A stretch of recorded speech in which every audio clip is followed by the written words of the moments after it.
వైఎస్ఆర్ కాంగ్రెస్ పార్టీని ఏదో చెయ్యాలని తాపత్రయపడతా ఉన్నాడు. ముఖ్యంగా చాలా సందర్భాల్లో తెలుగుదేశం పార్టీకి చెందిన నాయకులు, కూటమి నాయకులు అంటూ ఉంటారు 11 సీట్లే వచ్చాయి, 11 సీట్లే వచ్చాయని. 11 సీట్లు వచ్చినటువంటి వైఎస్ఆర్ కాంగ్రెస్ పార్టీని చూసి ఎంతగా భయపడుతున్నారో ఈ సంవత్సర కాలంలో జరిగినటువంటి పరిణామాలు ఒక్కసారి పరిశీలిస్తే అర్థమవుతాయి. సోషల్ మీడియా వర్కర్స్ని అరెస్ట్ చేశారు, నెలల తరబడి జైల్లో పెట్టే కార్యక్రమం చేశారు. వైఎస్ఆర్ కాంగ్రెస్ పార్టీకి సంబంధించినటువంటి మాజీ శాసనసభ్యుల్ని అరెస్ట్ చేసే కార్యక్రమాలు చేశారు. కొంతమంది యాంటిసిపేటరీ బెయిల్స్ తెచ్చుకున్నారు, ఇంకా కొంతమంది యాంటిసిపేటరీ బెయిల్స్ కోసం ట్రై చేస్తున్నటువంటి సందర్భం. కొంతమందిని అయితే లోపల పెట్టి 2 నెలలు 3 నెలల తర్వాత న్యాయస్థానాలకు వెళ్ళి బెయిల్ తెచ్చుకున్నటువంటి సందర్భాలు ఉన్నాయి. మళ్ళీ లేటెస్ట్గా ఒక దుర్మార్గమైనటువంటి కార్యక్రమానికి తెరలేపారు. సరే, రాజకీయ నాయకులు కక్షలు వాటిని పక్కన పెడితే ఐపీఎస్ ఆఫీసర్స్ని, 2 ఐపీఎస్ ఆఫీసర్ని సస్పెండ్ చేశారు. ఒక ఐపీఎస్ ఆఫీసర్ అరెస్ట్ చేసి జైల్లో పెట్టారు. నిన్న retired IAS officer Dhanunjaya Reddy గారు చాలా 60 సంవత్సరాల దాకా, అంటే సుమారుగా 30-40 సంవత్సరాలు ఐఏఎస్గా పనిచేసి అనేక కీలకమైనటువంటి పోస్టుల్లో, ఈవెన్ చంద్రబాబు నాయుడు గారు ముఖ్యమంత్రిగా ఉన్న సమయంలో కూడా అనేక కీలకమైన బాధ్యతలు పోషించినటువంటి ధనుంజయ రెడ్డి గారు, కృష్ణమోహన్ రెడ్డి గారు, 2 అధికారుల్ని జగన్మోహన్ రెడ్డి గారి హయాంలో సీఎంఓలో పనిచేశారనేటువంటి ఉద్దేశంతో నిన్న వారిద్దరిని అరెస్ట్ చేశారు. అంతకుముందు బాలాజీ గోవిందప్ప వికాట్ సిమెంట్ సంస్థకు సంబంధించినటువంటి ఫైనాన్షియల్ సెక్రటరీ, చార్టర్డ్ అకౌంటెంట్, అతన్ని అరెస్ట్ చేశారు. ఈ సంవత్సర కాలం అంతా కూడా అరెస్టుల పర్వం. అరెస్టులు చేయటం, బెదిరించటం, ఈ కార్యక్రమానికి చంద్రబాబు నాయుడు గారు ఆయన అబ్బాయి తోడై 2 కలిసి చేస్తున్నటువంటి కార్యక్రమం. ఇదేం కొత్త కాదు చంద్రబాబు నాయుడు గారికి. గతంలో కూడా డాక్టర్ వైఎస్ రాజశేఖర రెడ్డి గారు మరణించిన తరువాత జగన్మోహన్ రెడ్డి గారిని, వైఎస్ఆర్ కాంగ్రెస్ పార్టీని నామరూపాలు లేకుండా చేయాలనేటువంటి ఒక దురుద్దేశంతో వ్యూహాత్మకంగా ఆ రోజున కాంగ్రెస్ పార్టీతో కలిశాడు. అనేక మంది ఐఏఎస్ ఆఫీసర్ల మీద కేసులు పెట్టించారు. సిబిఐ ఎంక్వైరీ పేరుతో అనేక మంది జైలు పాలు చేశారు. చివరికి జగన్మోహన్ రెడ్డి గారిని కూడా 16 మాసాలు జైల్లో నిర్బంధించినటువంటి కార్యక్రమాన్ని కూడా మనం చూసాం. మళ్ళా ఏం జరిగిందో తర్వాత మీ అందరికీ తెలుసు. జగన్మోహన్ రెడ్డి గారి పార్టీని అణిచేయాలనుకున్న చంద్రబాబు నాయుడు లేదా కాంగ్రెస్ పార్టీ 2 కలిసి ఏం చేసినా జగన్మోహన్ రెడ్డి గారి రాజకీయ పార్టీ వైఎస్ఆర్ కాంగ్రెస్ పార్టీ అణిచివేయబడలేదు సరికదా, బ్రహ్మాండమైనటువంటి దేదీప్యమానంగా వెలుగులోకి వచ్చిన సందర్భాన్ని కూడా మనం చూసాం. ఏ పార్టీ అయితే కాంగ్రెస్ పార్టీ కలిసిందో చంద్రబాబు నాయుడుతో, ఆ కాంగ్రెస్ పార్టీ నామరూపాలు లేకుండా పోయింది తప్ప వైఎస్ఆర్ కాంగ్రెస్ పార్టీకి కించిత్తు కూడా నష్టం జరిగినటువంటి పరిస్థితి మనం చూసాం. ఇవాళ కూడా మళ్ళీ రిపీట్.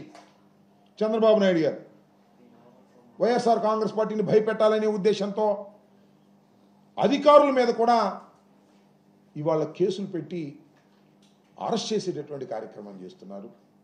సరే, వీ విల్ ఫైట్ అవుట్, లీగల్గా ఫైట్ చేస్తాం. కొన్ని సందర్భాల్లో సుప్రీంకోర్టు కొంతమందికి రిలీఫ్ ఇచ్చింది. భవిష్యత్తులో మళ్ళా ఈ లీగల్ ఫైట్ అనేది కంటిన్యూస్గా జరిగేటటువంటి విషయమేను. ఈ ప్రజాస్వామ్య దేశంలో మేము దాన్ని ముందుకు తీసుకువెళ్ళేటటువంటి కార్యక్రమం కూడా చేస్తామని మనం చేస్తున్నాం. ముఖ్యంగా చంద్రబాబు నాయుడు గారు అధికారంలోకి వచ్చిన తర్వాత బహుశా ఆయనకి ఏదో బాగా కోపం ఉన్నట్టుంది. ఎందుకంటే ఆయన కూడా 53 రోజులు జైల్లో ఉన్నాడు కదా. నేను 53 రోజులు జైల్లో ఉన్నాను, నేను 53 రోజులు జైల్లో ఉన్నాను కాబట్టి వైఎస్ఆర్ కాంగ్రెస్ పార్టీకి సంబంధించినటువంటి ముఖ్యులు అందరూ కూడా జైల్లో ఉండాలి అనేటువంటి ఒక దురుద్దేశపూరితమైనటువంటి కార్యక్రమంలో భాగంగా చంద్రబాబు నాయుడు గారు తన పరిపాలనని కొనసాగిస్తూ ఉన్నాడు. స్కిల్ స్కామ్, ఆ కేసులో చంద్రబాబు నాయుడు గారు జైలుకి వెళ్ళాడు, రాజమండ్రిలో ఉన్నాడు. మీ అందరికీ తెలుసు కదా. ఎక్కడిదా స్కిల్ స్కామ్ మేము పెట్టామా? అది ఈడీ వెలుగులోకి తీసుకొచ్చింది, కేంద్ర ప్రభుత్వం వెలుగులోకి తీసుకొచ్చింది. దాని ఫాలోఅప్లో ఆయన అనివార్యంగా లోపలికి వెళ్ళాల్సిన పరిస్థితి ఏర్పడింది. అసలు స్కాములు చేయడంలో చంద్రబాబుకు మించిన వాడు ఎవరూ లేరు, ఈ దేశంలోనే ఎవరూ లేరు. అంత దుర్మార్గమైన పరిపాలన చేసినటువంటి నారా చంద్రబాబు నాయుడు గారు ఇవాళ మా మీద కక్షతో లేని స్కామ్, లిక్కర్ స్కామ్ అంట. నాకు అర్థం కాల లిక్కర్ స్కామ్